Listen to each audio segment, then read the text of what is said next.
And Kimberly, if you can want to get ready to start the YouTube feed, that would be great. We're live. Thank you. Okay, so thanks. So welcome everybody to celebrate Earth Day today. I think I know most of the people on the line, but if not, I'm Dr. Mike Green. I'm the president and dean here at NOSM University. And I do want to remind people a couple housekeeping items before I start with the land acknowledgement. We are streaming on YouTube, and this will go on our NOSM TV channel. So this is being recorded. Please do use the chat function if you have questions and you're on the WebEx. And if you can please keep your camera and microphone off and muted. Unless you're the speaker, that would be great because it'll just reduce the chance of any technical problems along the way. In the spirit of truth and reconciliation, NOSM University respectfully acknowledges our Pan-Northern campus is located on the homelands of First Nations and Métis peoples. Beyond a land acknowledgement, we recognize that reconciliation is an ongoing practice. We are deeply grateful to the elders and knowledge keepers who share their teachings with us, wisdom that guides us towards deeper understanding and respect for the land, waters, and all living beings. As we reflect on our shared responsibility to the land, we also acknowledge the urgent impacts of climate change on northern communities, traditional ways of life, and access to good food. Food sovereignty and security are deeply tied to environmental stewardship and Indigenous knowledge. NOSM University commits to listening, learning, and acting with care, supporting sustainable practices, honoring traditional food systems, and fostering a culture of mutual respect, trust, and collective well-being.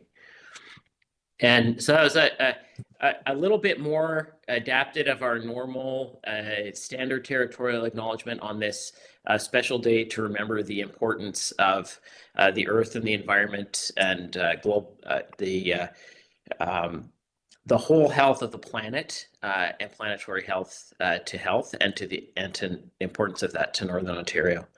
I'd encourage all of you to reflect on where you're joining from today and what you can do to support truth and reconciliation as well as climate action. I'm going to now pass over to introduce to you Dr. Elaine Blacklock, who is our NOSM University Planetary Health Lead and chair of our Action on Climate Change Committee. She is an assistant professor here at NOSM University and a strong advocate for climate change and the health of the planet. I had a chance to meet with her recently and also to attend at the International Conference for Academic Medicine, the renewal session on the importance of action on climate change and planetary health that has been signed off by the Association of Faculties of Medicine of Canada. So I will now pass it off to Dr. Blacklock.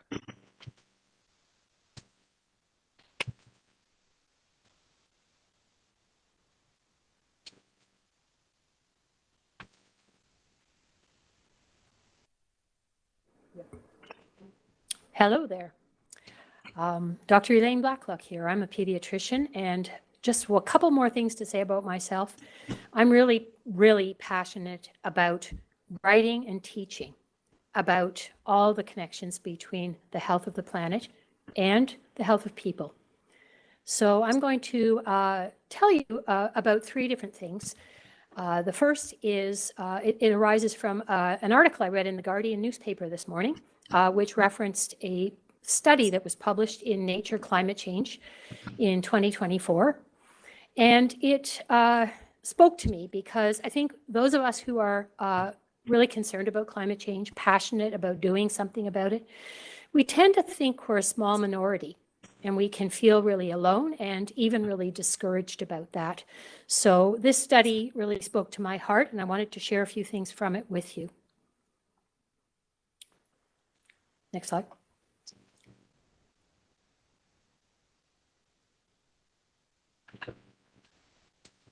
I'm not seeing it on my screen, but is it? Very good. Well, anyways, I'll just have to glance around here.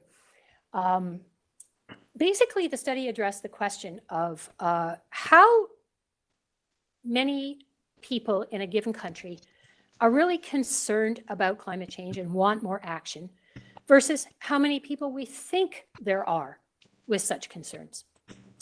And it turns out there's some big differences there. But so for starters, just think about these three questions.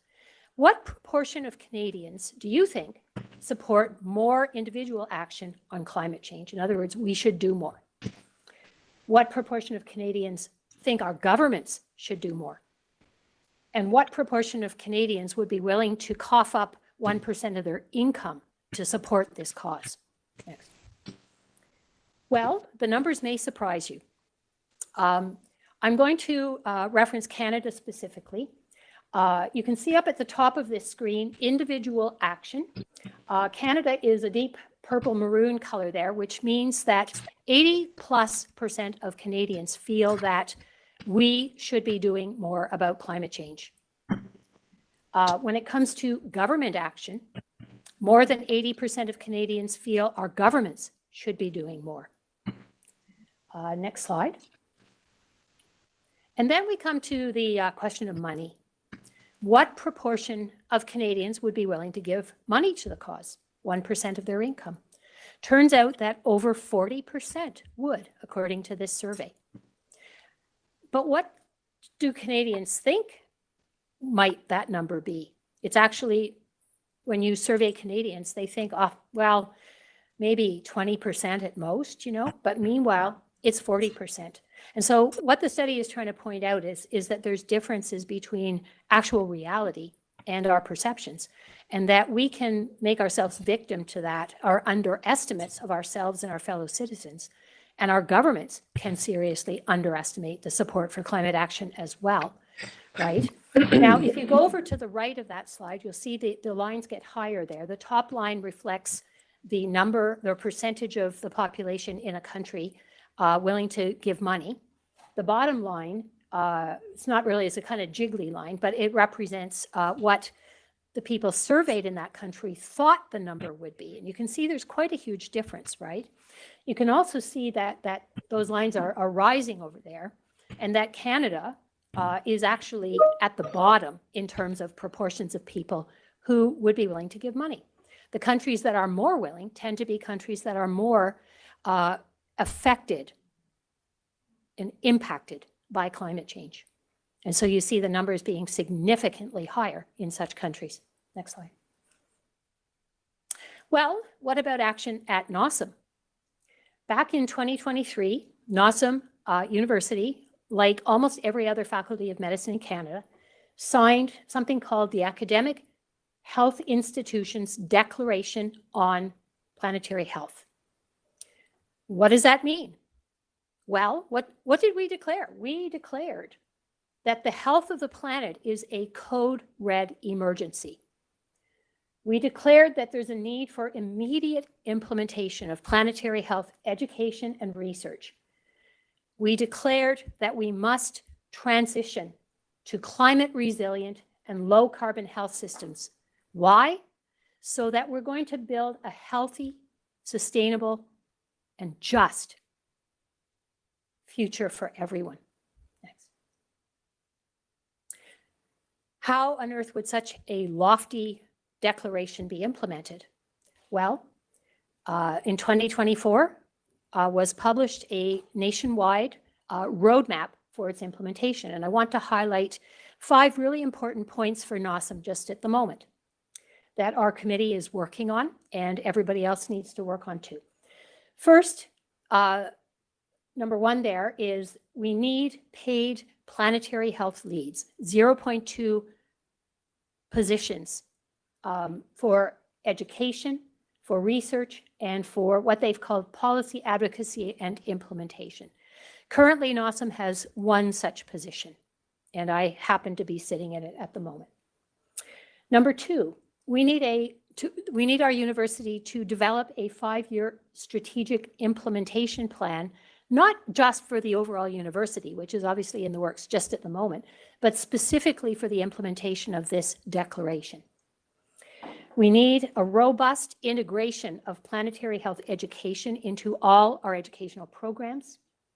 We need to extend our efforts out into the healthcare systems, the hospitals and clinics associated with NOSM throughout North Ontario and into the communities of Northern Ontario, and develop a planetary health and sustainable healthcare plan that goes beyond just the university.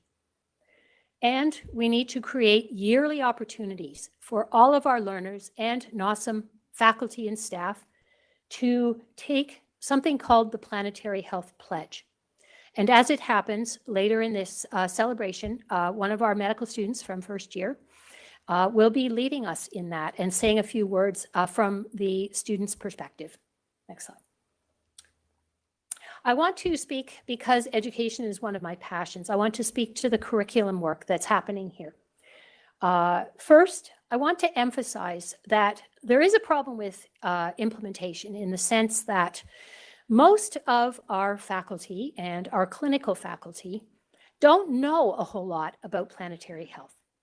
And this makes it hard for them to feel confident and competent to teach learners.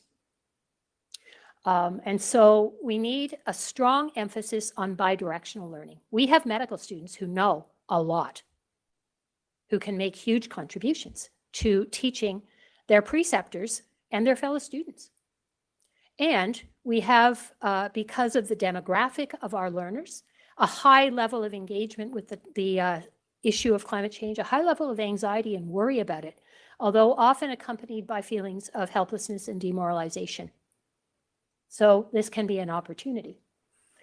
Well, we are developing 3 dedicated planetary health sessions for first year, second year, and fourth year. We're working hard on infusing all of this into the entire curriculum, so it isn't just a standalone learning experience. And we are working very hard on developing the educational resources that will enable teaching and self-learning at all levels of the university. Next slide. So I want to give you some ideas about those resources. Here's an example: Planetary Health and Kidney Care. It's got a really snazzy title page, I think, followed by a 1-page summary that you can go to and just get the whole gist of it in 1 page. It'll probably take you 5 minutes to read it. Next slide. Then we have over there high-yield teaching points. If you want to know, if you happen to be a family doc, for example, you can go to this and say, what are the most important things I could be teaching my students when it comes to a patient with a kidney problem, for example, okay? And then we have also the official UME Curriculum Committee approved objectives. Next page. And finally, we have a rather lengthy and I think well-developed and well-organized section on background information to support teaching and learning. And you can see that it has lots of nice slides that people can feel free to just, click on and do a screenshot and use in their presentations, right? Next slide. And then we have a really extensive bibliography. Each of these documents is well referenced and well sourced right up to 2025. And efforts will be made to keep them up to date as the years go by. Next slide. Right now, you can go, and I'm going to show you how, you can go and look at the Planetary Health and Cardiovascular Health paper. You can go to Planetary Health and Neurology, and they're all set up in exactly the same way. Next slide. How do you find these resources? Well, you go to nosm.ca and you click on the library tab up there. You click on the subject guides down below the white bar there. Then you scroll way, way down to the P's and click on Planetary Health. There you go. And just scroll it up a tiny bit there, Amanda. You can see down in the bottom right corner, educational material to support the learning and teaching of planetary health. We have cardiovascular, nephrology, and neurology up there already, and there are quite a few others to follow, including psychiatry, pediatrics. There'll be one for family docs. Pretty much every body system is represented. There's going to be a primer on air pollution, and also just an overview of planetary health and what the heck it actually is and why we should be teaching it at NOSM. So I hope that you will have a look at these resources and share them with anyone you think could use them. And that's what I have to say for now. And I believe Gary Boda is our next speaker. Gary is a long-time Emerge doc here in Sudbury. He has been involved in leadership in numerous different ways. And I'm also proud to say that he's a very long-standing climate warrior, working hard out in the community and right here at NOSM on issues pertaining to sustainability in particular. So, Gary, go ahead. All right. Thank you, Elaine. Thanks for your inspiring introduction and your outstanding presentation. Let me take a few minutes here to talk about something that affects us all, and that's the urgent need for sustainable travel and how our university community can lead the way in this regard. Next slide.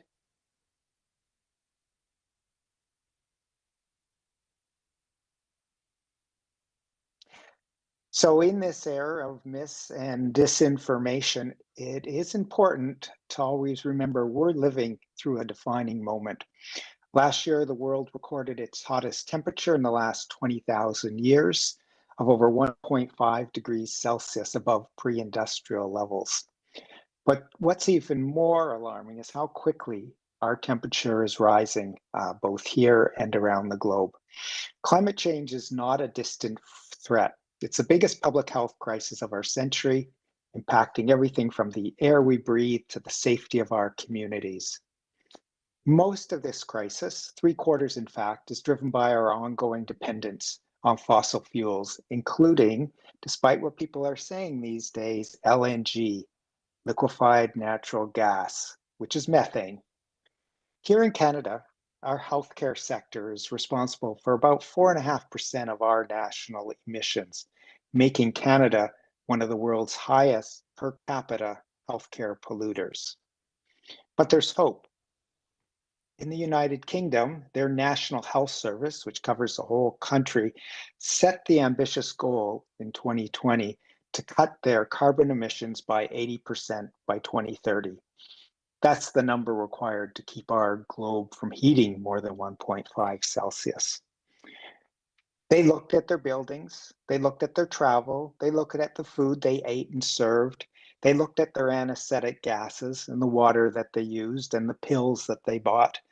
And in their first year, their changes saved the equivalent emissions of 1 million flights from London to New York City. Next slide. Now let's talk about Northern Ontario. Our vast distances make travel essential, but also challenging. That's why the pledge you're about to see for sustainable travel is so powerful. It's not just about reducing emissions, it's about starting conversations. And that comes back to what Elaine was saying. We need the conversations so that we can share solutions and inspire action. And we can all make a difference. We can all take the opportunity to talk about climate and health. And here's how. Next slide. So these are the things we can talk about, and these are the things we can do.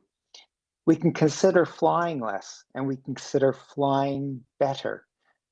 If you fly from Thunder Bay to Toronto on a direct flight, your carbon footprint's about 50% less than if you fly from Thunder Bay to Toronto and touch down once. It's the taking off and landing that uses up a lot of the fuel. You can talk about smaller vehicles and EVs. You can talk to Elaine to see what it's like to drive a Tesla from Sudbury to Timmins, where she does her locums in the middle of winter. We can talk about successes like virtual CARMs that have reduced the carbon footprint of interviews by 99% globally, or at least in Canada, saving 4,000 tons of carbon per year. We can talk about driving less, and part of that is talking in your communities. What's the public transit like? Here in Sudbury, we're struggling right now to get the city to transition to electric buses. You can talk with colleagues and your patients about active transportation. We know that walking, cycling, and when the opportunity exists, skiing to work improves your health. And with incidents of heart disease, diabetes, and hypertension, as they are in the north, anything that improves our health is helpful. Got to look at virtual meetings, online at hybrid conferences, and virtual CEPD. Next step. So this is our pledge for sustainable travel. It's a one-pager. It's located on the NOSM website. In fact, it's been there for several years now, and part of the reason we're presenting it now is to get the message out. We've done the work. People have to start following and talking about this travel pledge. And it's designed to be simple, inclusive, open, and transparent. So let's quickly look at the pledge in more detail. Next slide. On the left side, we ask you to do a number of things. One, keep track of your travel and the carbon impact of your activities. Two, justify your travel, considering the location and purpose of the event. Number three, prioritize. If you can group activities, that's great. If you're organizing activities, give the location high priority to the lowest carbon footprint. Resist the feeling of needing to attend every event in person as well. It's a hard feeling to get over. We're used to traveling to all these conferences, but consider doing things remotely and asking your organizations to do things remotely. Next slide. The other half of the pledge is just some questions to ask yourself. Is your travel critical and absolutely necessary? If it is, how can you minimize your carbon footprint? Is there a method or route which will maximize your productivity while traveling? And with every travel option, look at and consider, is the cost acceptable, both financially and to the environment? Next slide. So imagine the possibilities. This is a place I visited in Australia. It's the Royal Brisbane and Women's Hospital in Brisbane. And in 2008, they built a cycle center with space for 750 bikes. It has repair shops, showers, even dry cleaning, all connected seamlessly by the city bike path. If they can dream big, so can we. So let's connect our heads, our hearts, and our hands for real action. Together we can make sustainable travel the new standard and leave a legacy we all be proud of. Thanks. And that's it. Elaine? Thank you very much, Gary. And thanks for all the hard work you've been doing for many, many years. Next, I would like to welcome Joseph LeBlanc, who is one of our NOSM faculty, and he is passionate about climate change and about sustainable food systems. Joseph, let's hear what you have to say.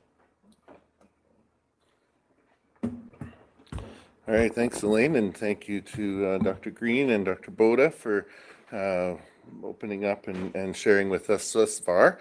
So I'm going to talk to you about another document that was created by the Action Committee on Climate Change, and that's the Guide for Good Food Environments. So just as we're looking at travel and the decisions we make as an institution relating to that, we're also looking at what we're doing with food and how that impacts the world around us. So overall, this is tied to a lot of what's been talked about already, the strategic plan of the university in which we're looking to develop internal practices that address climate change and environmental health. We're also looking to work towards meeting the Declaration on Planetary Health at AFMC. So what is a good food environment? A good food environment is respectful of traditional diets while emphasizing healthfulness, sustainability, and local sourcing where feasible. It extends beyond education into the implementation of supportive, comprehensive approach to food and catering that protects and enhances the health of both people and the planet. So to date, we've been kind of doing the conventional thing and really trying to think about how this also intersects with that idea of feasibility. So some of this is really about how we work internally on purchasing policies and other things, but also within that, and that's what the guide is about. So the guide has several principles. The first is to be environmentally friendly in our decision making. And so this is looking at, assessing the necessity first of providing food, also the necessity of providing drinks. Right there, there's an opportunity to encourage people to, bring bagged lunches, bring their own zero waste type of packaging, as well as their own water bottles, mugs, utensils, containers, dishes when it is practical.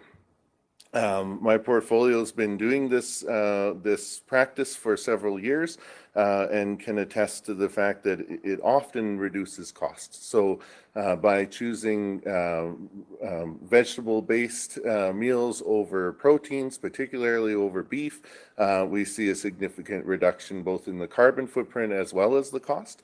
And also by choosing refillable water, for example, over purchased water bottles, we also see a reduction in costs and in the carbon footprint.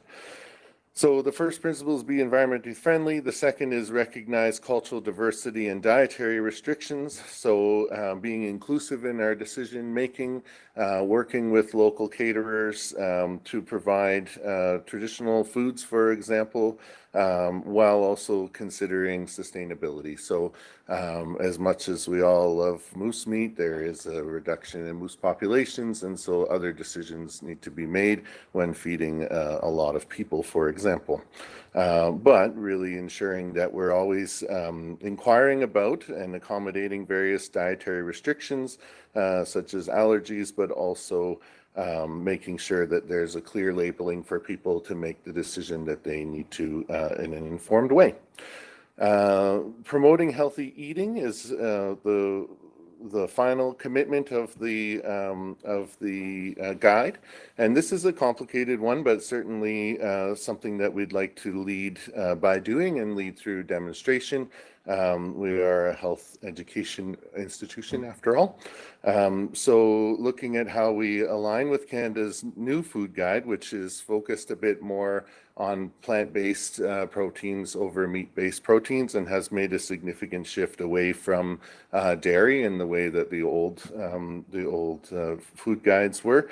Focusing on whole and less processed foods, so providing a variety of nutritious options. Some other countries in the world have transitioned from a food guide that's from, highly processed to whole. So looking at that sort of whole side of things, reducing things like granola bars and that kind of stuff that gets served often. And then looking at water as a primary beverage, of course, over sports drinks and sugary drinks. And then looking at how we can share food culture. So sharing recipes, having potlucks and these kinds of things where people can bring their foods from home, share. I know the students do that kind of stuff around holidays and other things, but really trying to promote that idea that we're all a part of the food system in some way and we can all participate in some way. The encouragement is to also support bring your own lunches. So when we do have gatherings, just like today, there's an opportunity to bring and have lunch with us as we learn together. And the piece around collaborating with health professionals, nutrition experts, there's certainly a lot amongst us. Our dietitians and the practicum program is a good example of that. So yeah, if you have questions, reach out to our department, reach out to the Climate Change Committee, reach out to purchasing. You can find this guide on our website as well. And again, working towards that shift in procurement and the implementation of a good food environment here at the Medical University. So the guide also has a number of references, as we've done with the Climate Change Committee work, to ensure people can go and read some more and learn some more. But there is also an appendix that includes some help with understanding the carbon footprint of various choices of food. So, for example, beef has 60 CO2 milligrams per kilogram typically, whereas looking at a choice of chicken, you're looking at a tenth of that. So 6 versus 60, for example. So you'll hopefully be seeing a lot less beef sandwiches and a lot more vegetable-based stuff, but where there are proteins, making better choices like integrating chicken and eggs into that with beans and lentils as well. So thank you for showcasing this work today. I think it's an important opportunity for all of us to make those choices and think about what that looks like. Hopefully it's a visible change over the implementation. This was approved last fall, so is set to be reviewed in 2.5 years as well. So if you have thoughts on its implementation, what's in here, how it intersects with the purchasing and procurement policies currently, and how we can help make our events a demonstration of good food leadership and choices in relation to both climate and the local economy. So thank you very much.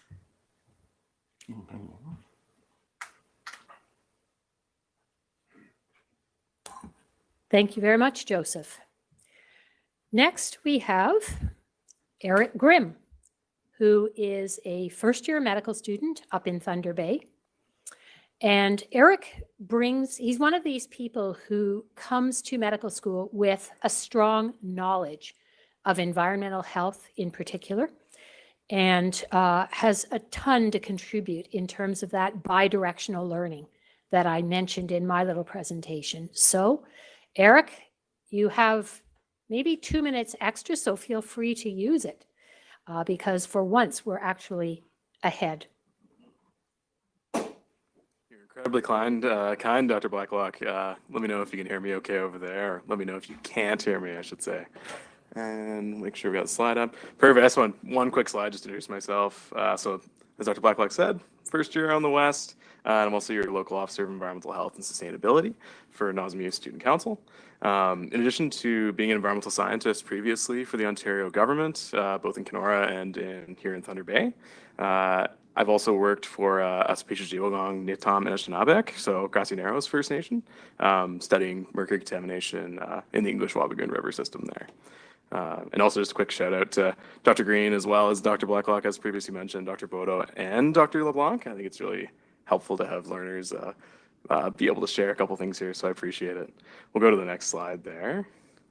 And we'll take a look at a little slide that I put together. I just wanted to showcase that the headline that I want people to be able to walk away from here with, when you talk with folks who don't see climate change as a huge issue, particularly in the context of Northern Ontario, and they say things like, hey, it's gonna be great so I can grow tomatoes a little longer. Just keep in mind, the North will be disproportionately impacted by climate change. I think that this is sometimes tricky to wrap our minds around in a spatial sense, but I wanted to just say, based on optimistic scenarios, so on our left there, you'll see basically a grid showing warming on Turtle Island in North America here. And you'll be able to see that the northern areas under the left, the 1.5 degree global average increase, that's a more optimistic scenario. We still see disproportionate warming in the north. And unfortunately, a more realistic scenario, the way that we're trending right now, is a 3 degree average global warming. And so what you'll see there is much higher. We'll go to the next slide here too, but you'll see much higher warming in the north. Okay, so what we can see here is that when you compare a few locations that I've just kind of chosen and plucked out of that data. When you take a look at the extreme example, so Canadian Forces Base Alert is one of those northern locations that I could kind of pick out in terms of warming. So one of the I'll walk you through this chart really quickly. So on a global average increase of 1.5 degrees Celsius, CFB Alert will warm by about 4.1 degrees Celsius.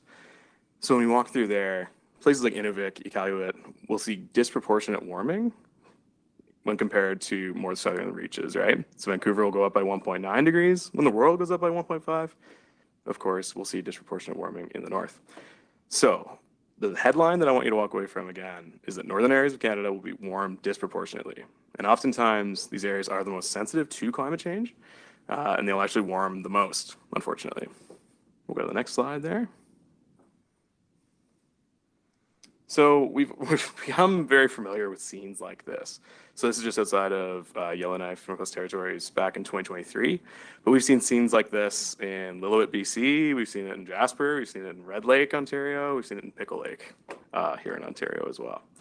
And so these will become more familiar as we progress along in terms of climate change. This isn't to be scary, but this is just the reality. You'll see more community evacuations. You'll see these impacts. We'll go to the next slide.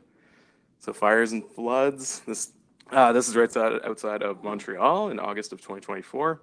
We'll see highways getting washed out as we've seen in BC. We saw, I believe in 2022, some isolation of the lower mainland in BC because of this flooding as well. Go to the next slide.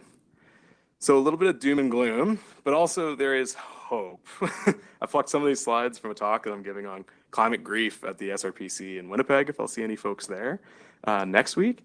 And so I did want to point out a couple of areas for hope that these transitions, as the IPCC says in their 2018 report, not quite the most recent stuff, but they say that the changes are unprecedented in terms of scale, but not necessarily in terms of speed, right? So we need to be able to do these things and make it happen. And we have before, when we've seen the ozone layer getting eaten by CFCs, we were able to enact the Montreal Protocol and drive emissions of those substances down greatly.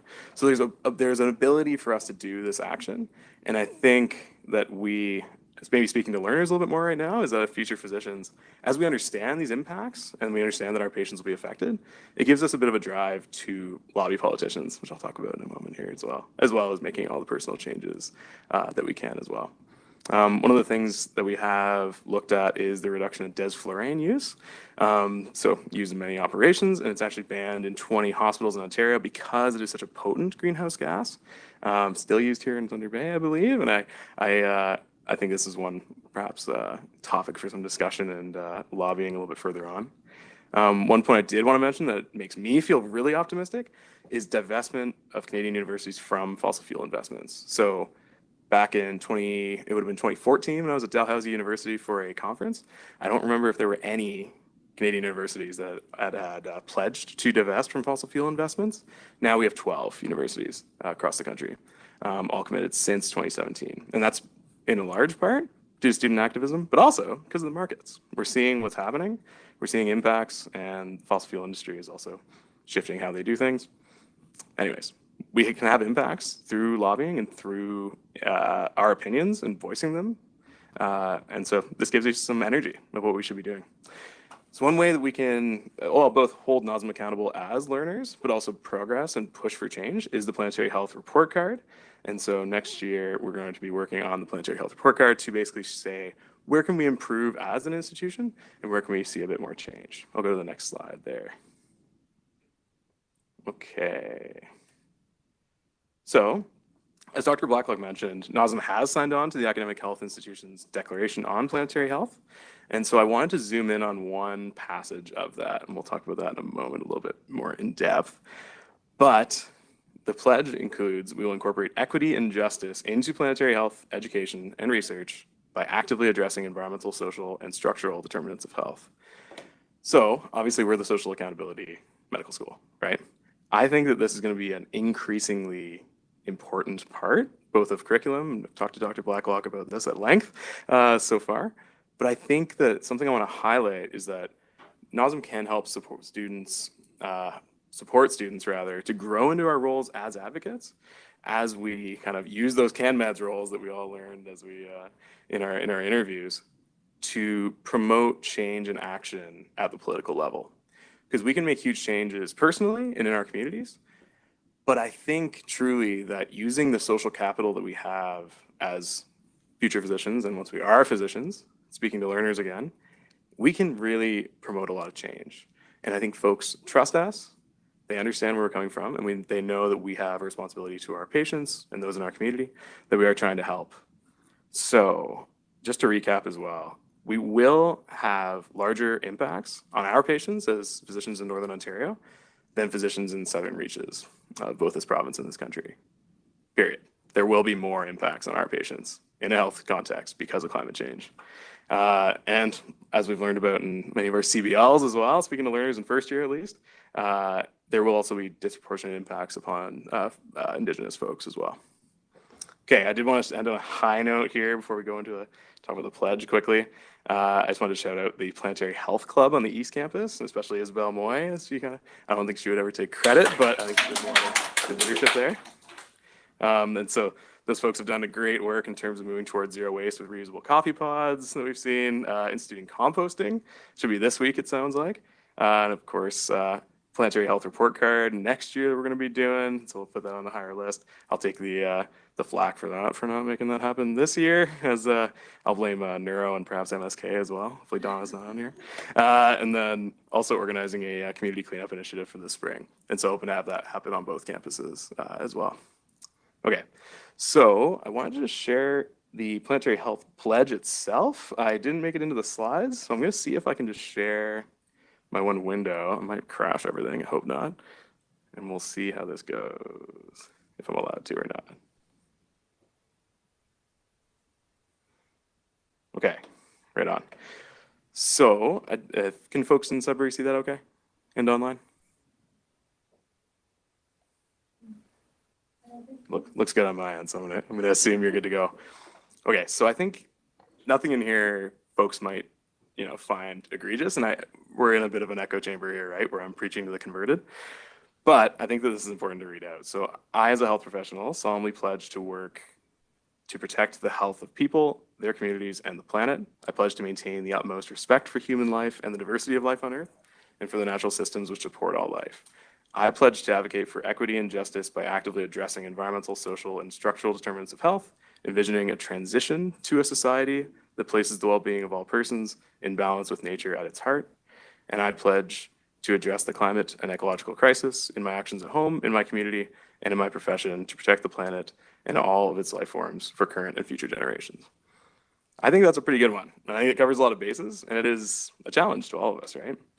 To keep that in mind as we move forward. So maybe I'll keep this up and then ask if we have questions. I think that was the last slide there. Folks can correct me if there was more content, but I think that's it. You're correct, Eric. Thank you so much.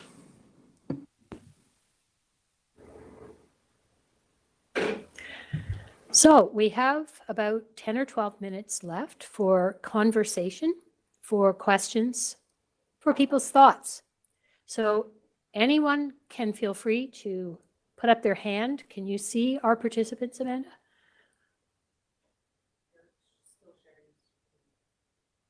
Eric, maybe you could unshare your screen at this point? Sure. Much and all as I'd love to have that pledge up there for a really long time. We can put it back up at the end.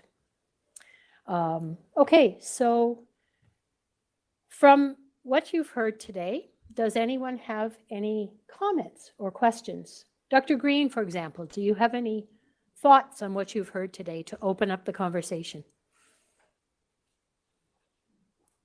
Thanks. I've been thinking since we met last time about the pledge around sustainable travel. I mean, my job in particular requires a lot of going around, but I'm thinking what can we do to make it more possible to do some of that in these things? We had a chat. I had a chat with you and Gary before about active transportation and encouraging active transportation in the north. What are your thoughts about how we as NOSM staff, students, and faculty can help really support and move that forward? From my perspective, and Gary may also have comments, I feel that it is a very challenging issue for NOSM in the sense that we have kind of the ultimate in distributed education happening at this medical school. And it's distributed not just within a small geographic area, but an enormous one, as the slide that Gary showed you. The geographic span of NOSM is huge, right? And so there will be, unless we change the structure of the program, there will always be transportation challenges. And so I think we have to look at the efficiency of how we travel.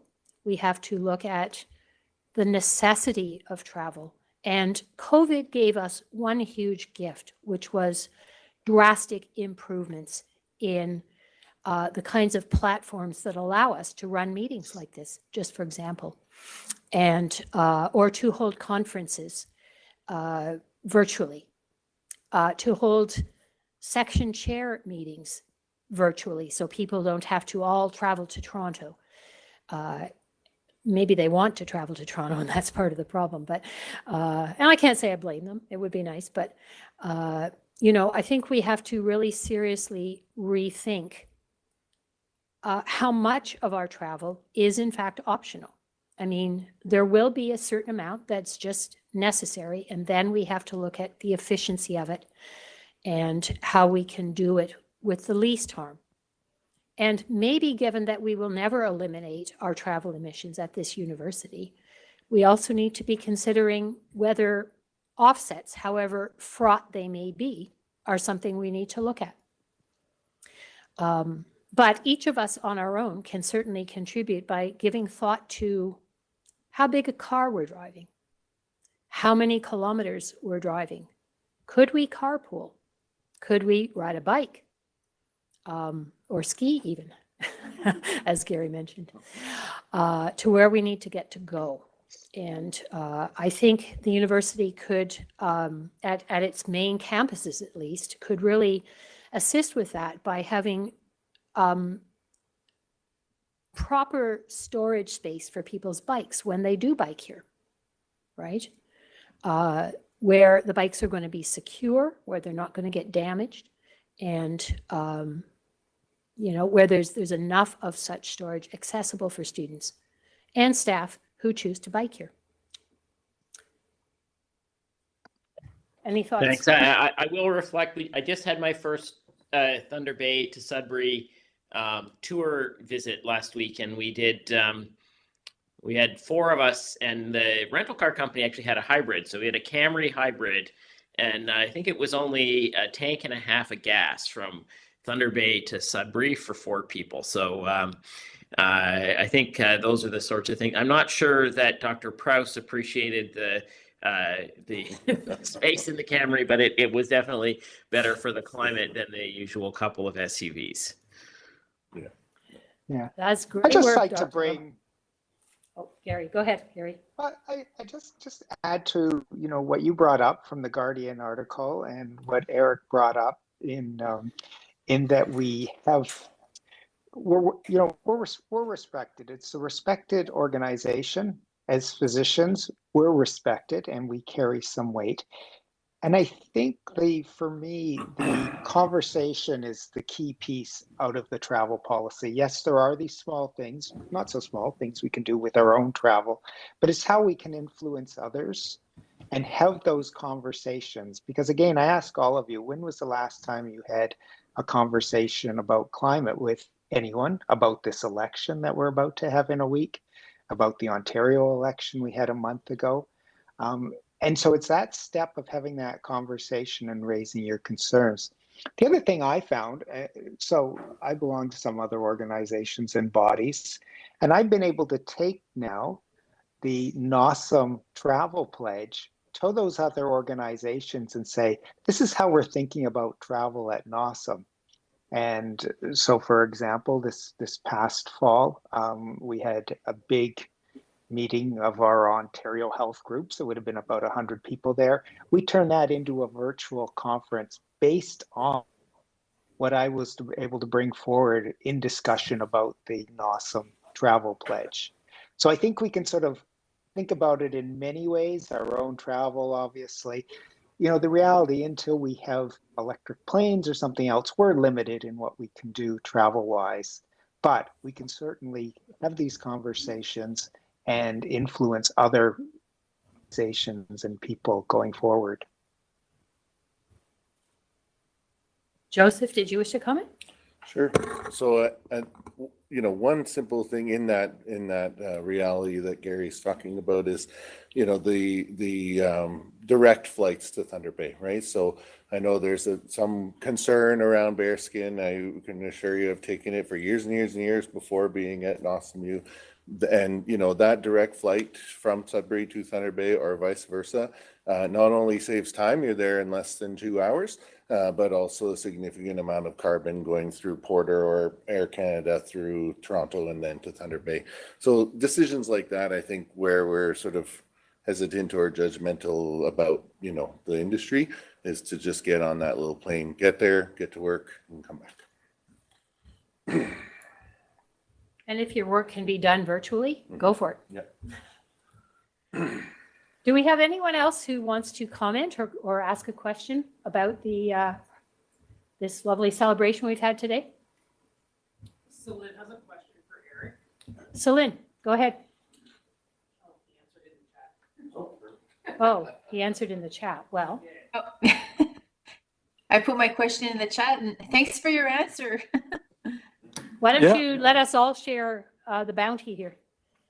Would you Sure, like me to so- read it out? It's Kim Larkin, and those of us on YouTube can't see the question in the chat. So maybe I can read it, Eric, if you'd like to answer.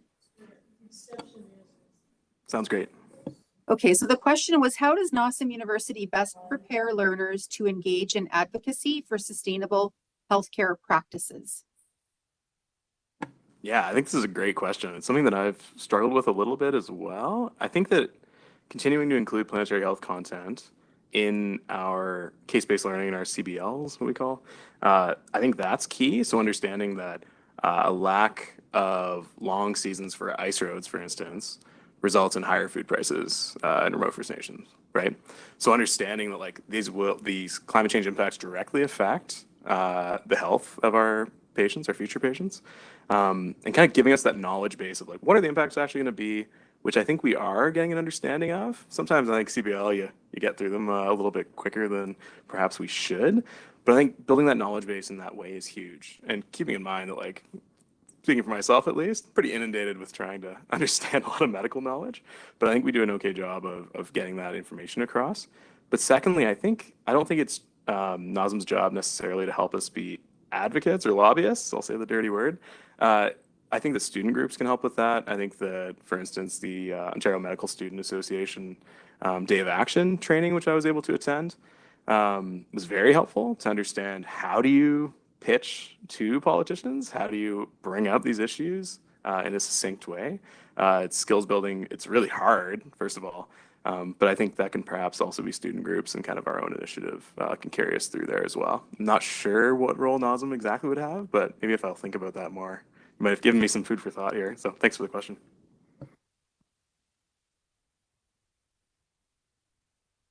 Anybody else? We have a couple of minutes.